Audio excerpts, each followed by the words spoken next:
SmartHRMS must be told how to read the file. Open System Setup, then Setup, then the Uploader tab. Identity is column 0. Type is employee number. Date is column 3. Start time 4. End time 5. Overnight 6. Flexi 7. Half day 8. Remarks 10. Shift is column 2. Break is column 9.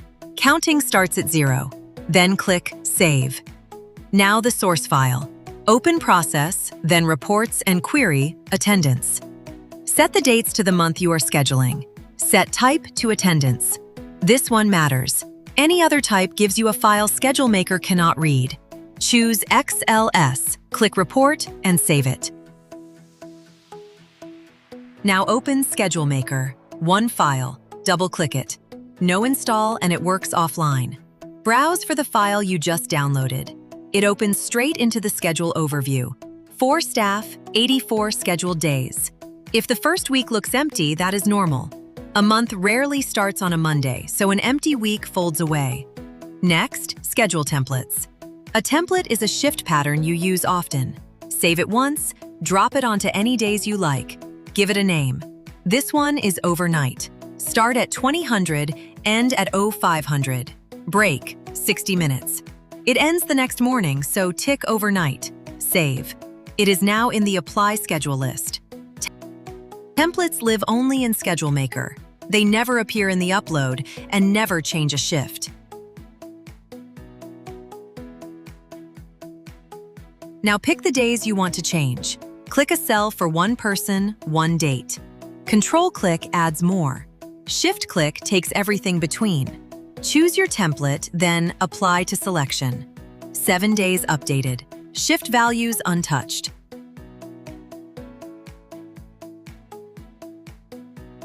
You can also type straight into a cell. Hours recalculate against the break the moment you leave the box. The total beside each name moves with it. Amber marks what you changed from the source file. Hold Control to pick days that are not next to each other.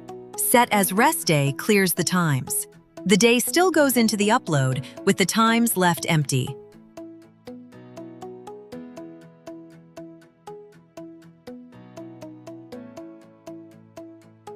Working week by week? Use the Week dropdown. It loads 1 week at a time, or leave it on whole month. Everything else works the same. On a long roster, use Find Staff to search a name. That only changes what you see.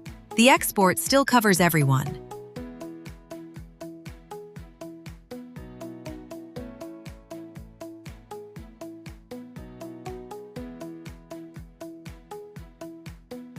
When the schedule is final, go to Export CSV. Check the message under the table. Green means ready to save. Leave layout on standard, 11 columns. It matches the settings we made at the start. Click Save CSV. Need a paper copy? The print step lays it out like your printed overview. Back in SmartHRMS, open Human Resource, then Work Schedule. Click Upload and select the CSV you saved. Check the column position panel matches what we set up. Then click Preview. Preview shows what will be saved. Nothing has changed yet. Check a few rows and untick anything you do not want. Then click Upload and confirm. Records uploaded successfully. Amended days show in bold on the work schedule list.